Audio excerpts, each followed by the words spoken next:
Welcome back to This is the Bet. So excited for this week. I got good feelings about this game, Brandon. Before we dive into it, I want to say let's get some score predictions going. So in the comments, go ahead and leave how you see this game going, because I think the Cougars, little teaser. I think the Cougars can pull it out.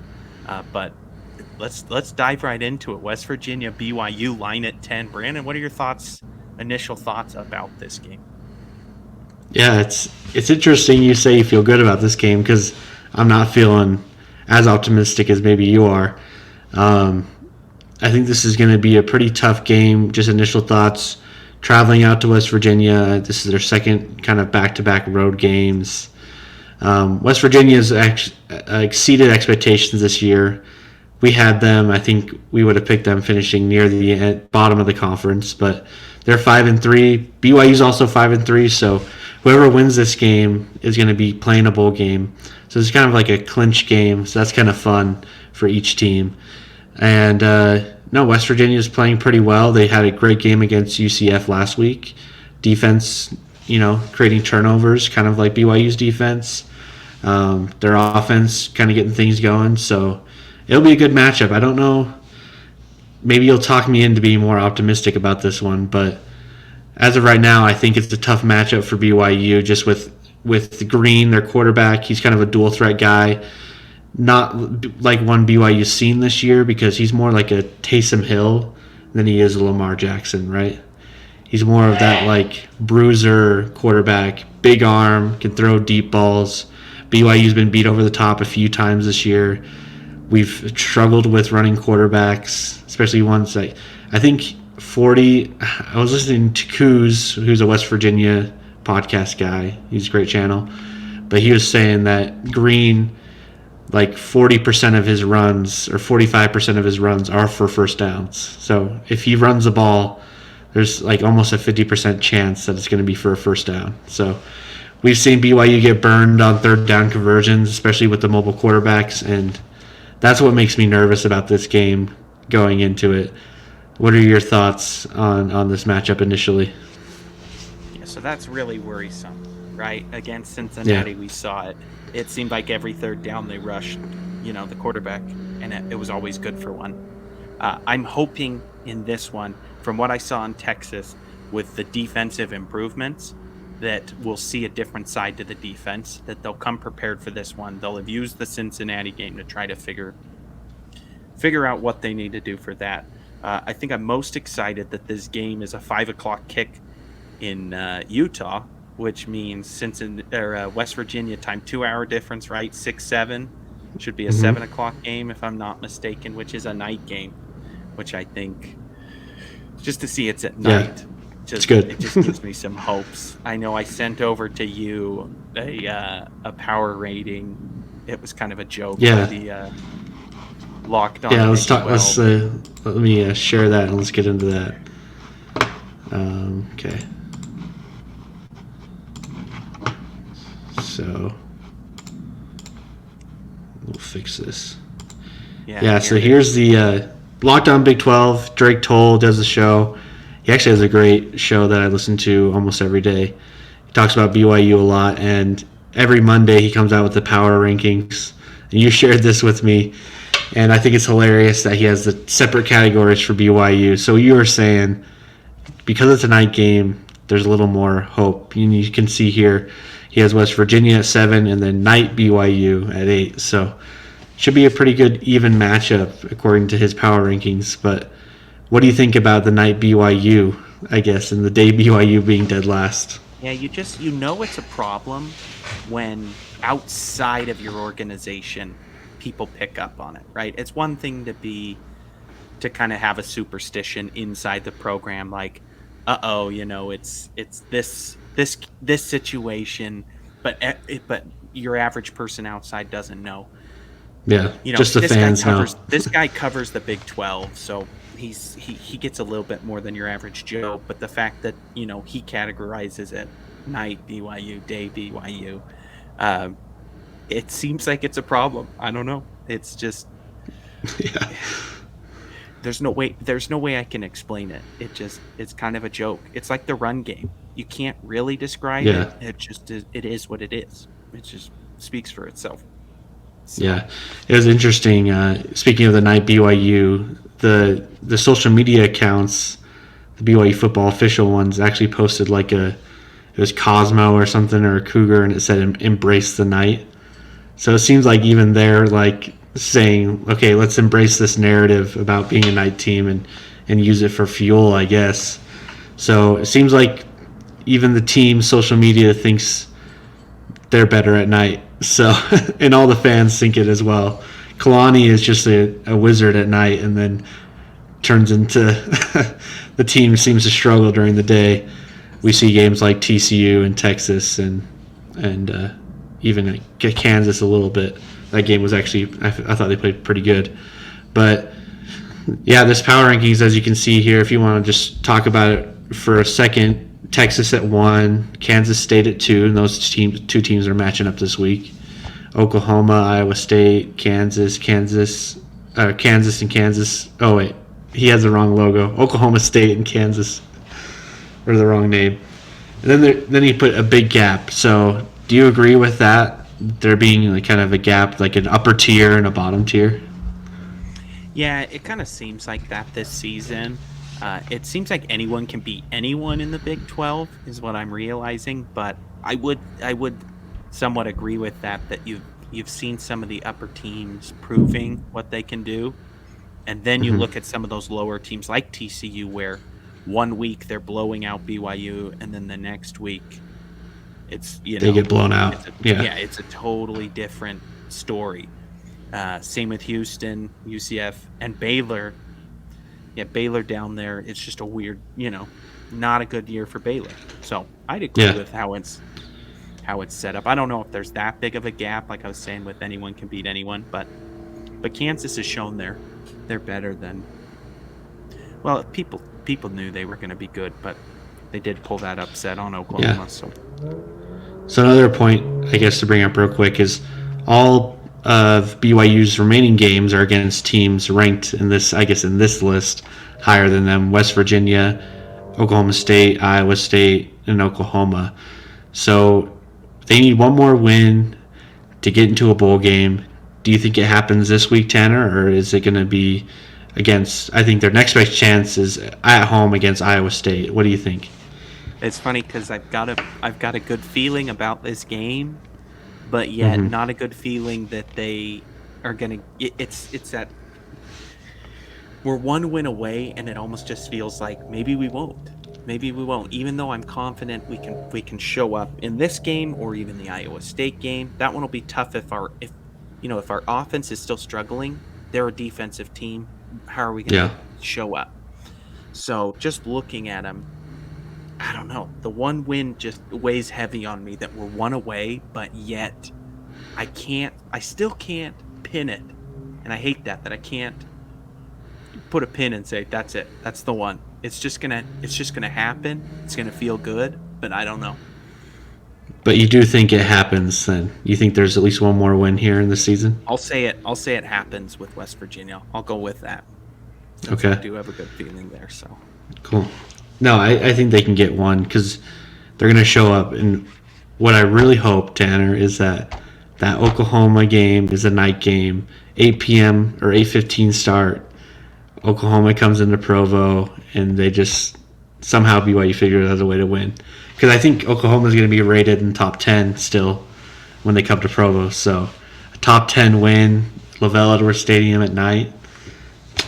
That'd be a pretty good way to get that 6 win too. But hopefully it happens before then. Hopefully it happens this week. But I don't have the best feeling about it.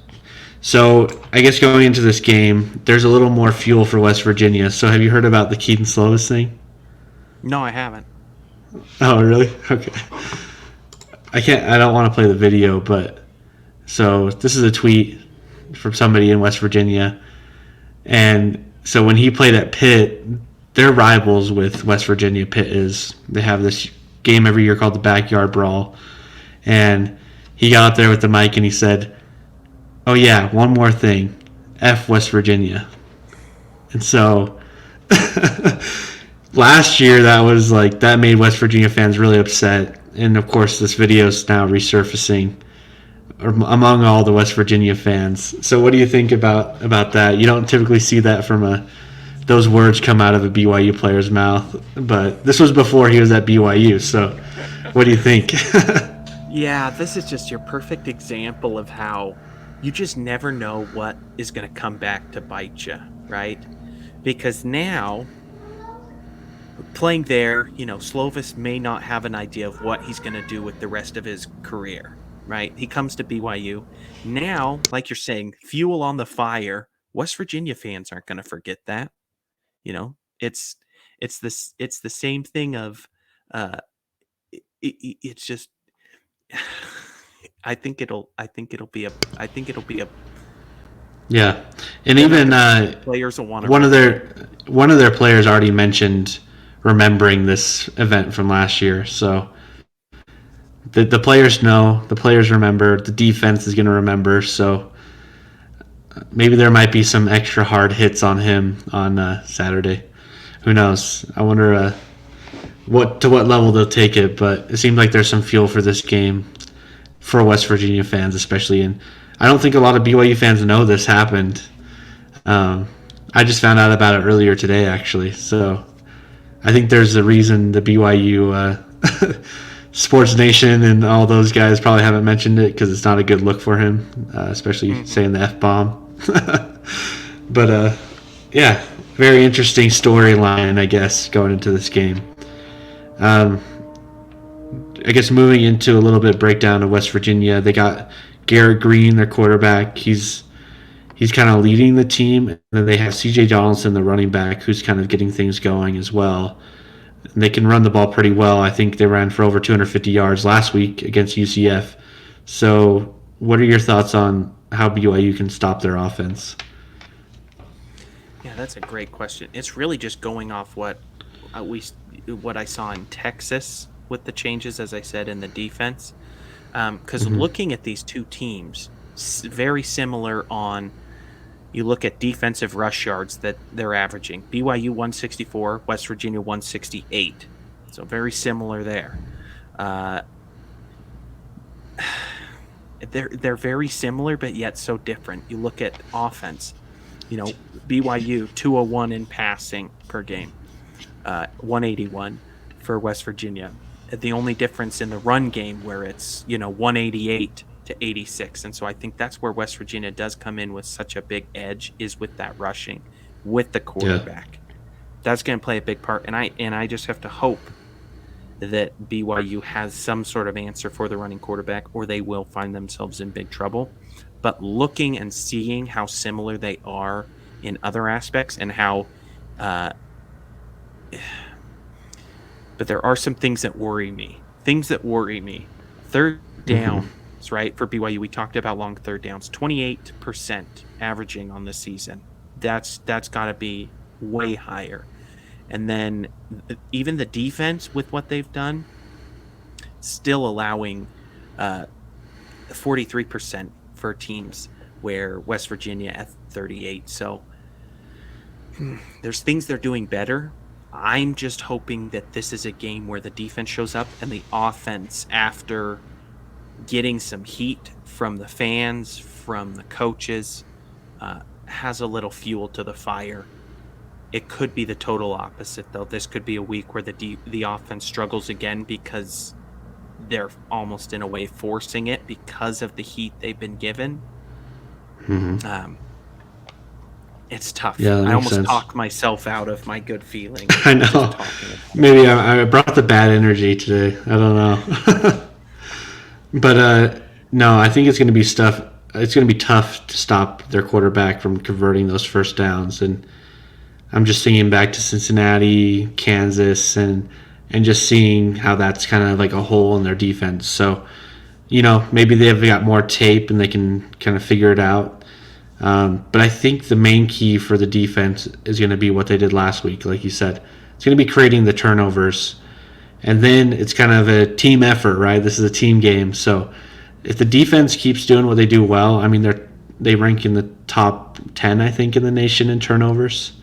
So if they keep doing that and then the BYU offense can capitalize on opportunities, then that's the way BYU wins this game. Because we've won, I think, a couple times this season where the other teams outgained us in yards and all of those stats.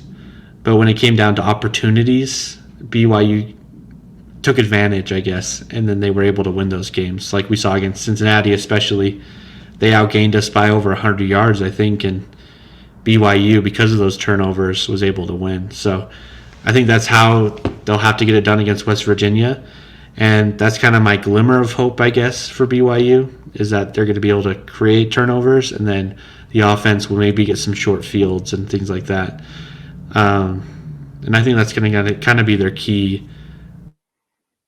Do you feel the same way? Do you think it's going to be like taking advantage of opportunities for BYU, or do you think they're going to be able to go head to head with their offense? It's going to have to be taking opportunities. I don't see it head to head, and I don't see it being a lopsided BYU somehow comes out and is able to outscore and hold them at the same time. It's going to have to be similar to Cincinnati, I feel, where the offense does just enough to get it done, and the defense creates more opportunities. So the defense definitely has to step up in this one. But if we dive into this, line's at 10.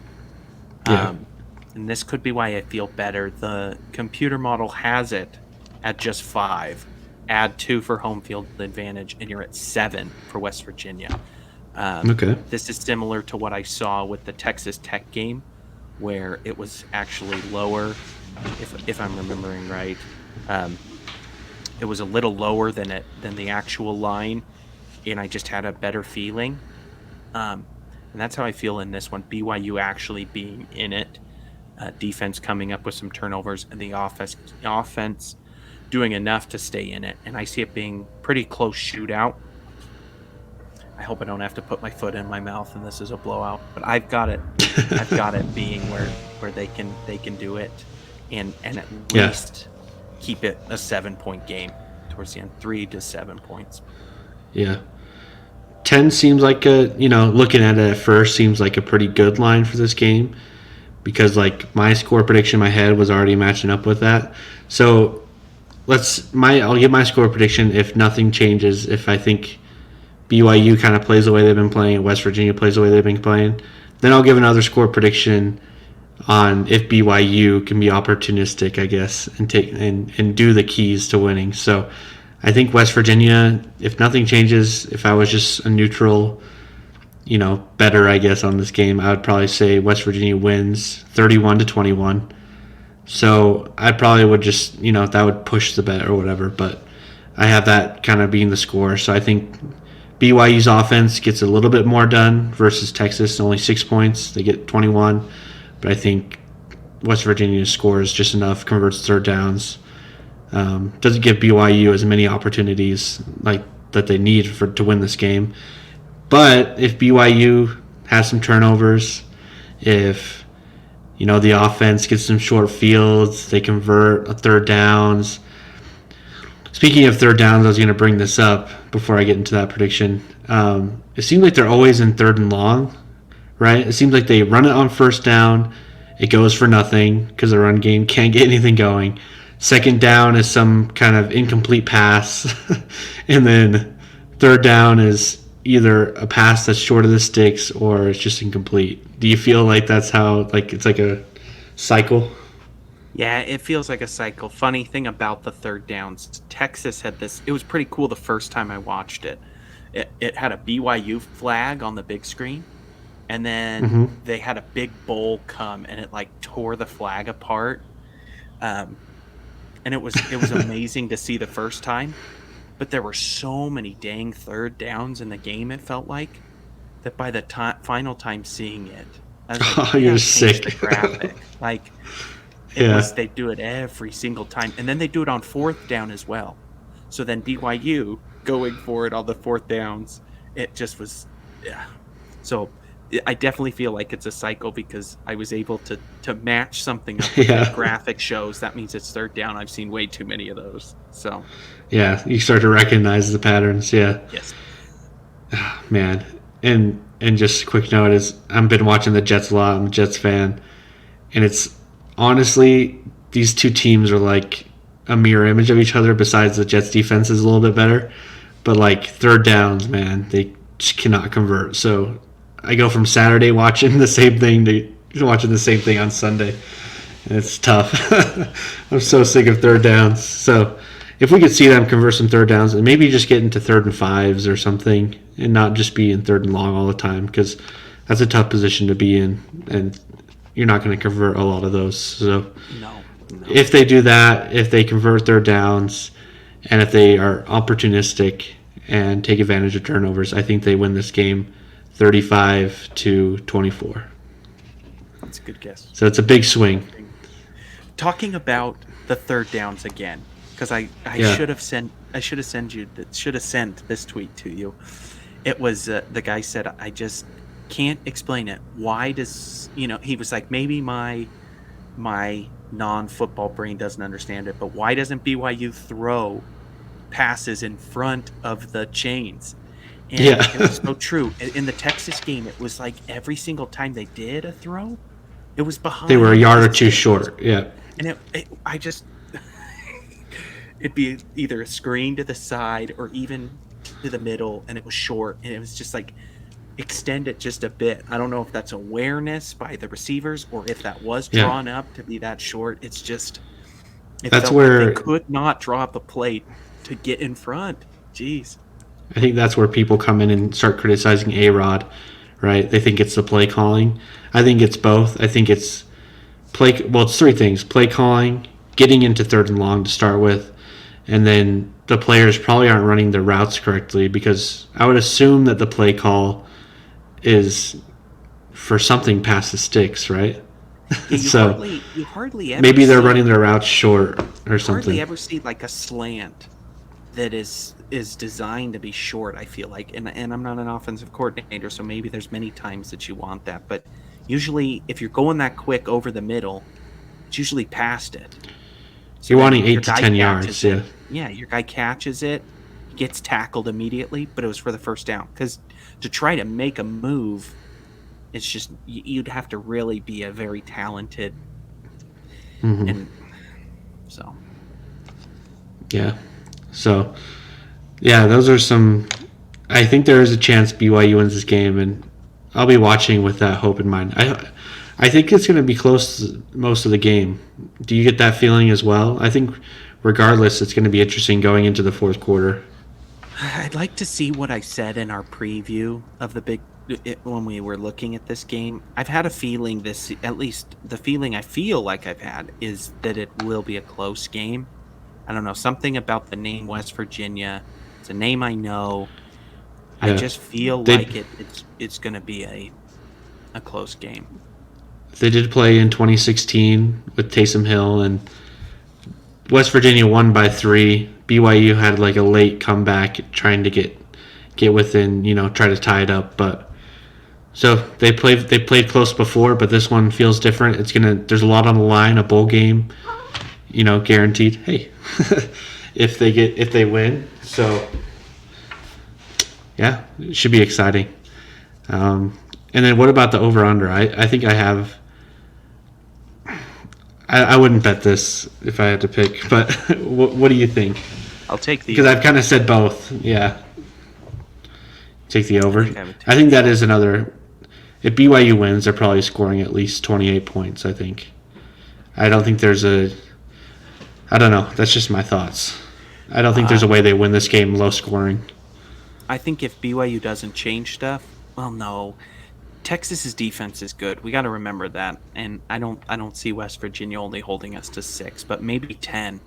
If nothing else changes, my worst case pessimistic idea, maybe only 10 for BYU. They find the end zone, but Yeah. I'm going positive. I'm going to stick with my positive. BYU's in this one, if not even just pulling out a late drive touchdown win. I'd love to see. Wouldn't it just make you just so excited to see Slovis, the offense clicks, final possession down the field, just slinging the ball, first down, or even just close to time expiring, not a Hail Mary, something to Chase Roberts. He breaks loose. and we get one of those BYU moments. Like as a kid, I remember Austin Collie having one down the sideline, and the Oh, announcers yeah. just going nuts. Collie down the sideline, 10, Fourth and 9. 18. It would just Yeah. be, if they could do that, if we could have one of those BYU moments in this game, and I got a feeling it's coming because I don't think we haven't had one this season yet. At least my Hmm. personal opinion, we've had the amazing catches, but we got to get that BYU. It's the Hail Mary in Nebraska. It's the Hail Mary Boise State. It's the march against Utah State back of the end zone pass. It's waiting. Yep. It's gonna come. It's gonna come. So No, yeah, it's gonna happen. Well, we're putting that good energy out there, Tanner. yeah. You've turned the energy in this show and made it positive. So Or I've set us up for a massive letdown this Saturday as you watch it. So yeah. Well, I was the one dreaming of the Oklahoma win at home. So you can have this one. It's not too crazy. The Oklahoma, but um, yeah. And once again, leave your score predictions down in the comments because we're both BYU fans and we have our own perspectives. But if you're a West Virginia fan or just a fan of the Big 12 in general, comment your predictions below because we'll love to see them and we can interact with you there. Any other last thoughts on this game, Tanner, before we wrap it up? oh, that's it. Just as always, go Cougars. And I'm serious. I want a BYU moment in this game. I don't think that's too much to Yeah. ask. Let's get it. It could be there. It could. We've got the talent. Okay. So yeah, we'll end with that. What's your one prediction for the BYU moment? I guess in this game, you were saying Roberts I think touchdown. I think I think it's a late long field drive that wins the game. Would be my BYU moment in this game. So Yeah. it would be a it Mine's would a be a Chase Roberts spin gone. Oh yeah. mine's a mine's a defense moment. So it's going to be BYU's got the lead, but there's 3 minutes left. West Virginia's driving down the field. They're down by 4. They're on the 10-yard line. Jacob Robinson interception in the end zone seals the game. BYU kneels it out. So that's my big moment. That would be Get a like defensive one in here. the another BYU moment. At least my BYU moment was the USC BYU, and it would have been Yeah. Slovis, right, quarterback, and it was Yeah. the double Yeah, it was overtime. Slovis. So he led to one of my BYU moments. Maybe he could lead to another, but that interception, that would be sweet to have a defensive stop, kind of like that, and just Yeah. go out on a win, bowl eligible, and then I feel like the pressure's Then you off at can that point. you can breathe easy. Yeah, I was gonna say the same thing. It feels like you can. Fans, you get all the fans off your, at least most of the fans off your back because you've got the bowl eligible. Now you play loose against Oklahoma, knowing win or lose, we're bowl eligible. Iowa State the same. You go into it. You don't have to win the game to be bowl eligible. You can go in just to win the game. And then Oklahoma State the same. It would just be very big to get it. And it's unfortunate we didn't get it against TCU. But we'll get it here. This is the one. You there? I probably cut out bad on that one. Yeah. No. So just I can cut this together, but just start from where you're saying you don't have to win those games. That's where you were. That's where you cut off for me, at least. Okay. It was just that you don't have to win these games. I don't know where I cut off anyways. Anyways, if you're watching, maybe I'll just leave it there. But yeah, we cut out a little bit. But you were on a good point there. No, but you're right. The pressure's off. I feel like those games almost feel more winnable because you're not trying too much. You're just playing your game, and you kind of have to. You've exceeded expectations already if you make a bowl game because I would say the majority of people had BYU not making a bowl game this season, their first season in the Big 12. So that'd be a huge accomplishment. And I'd be happy with that. So, and yeah, like you said, go Cougs. Let's get a big BYU moment this week and beat West Virginia. And yeah, leave your comments below and subscribe if you watch this far. We'll see you guys on the next one.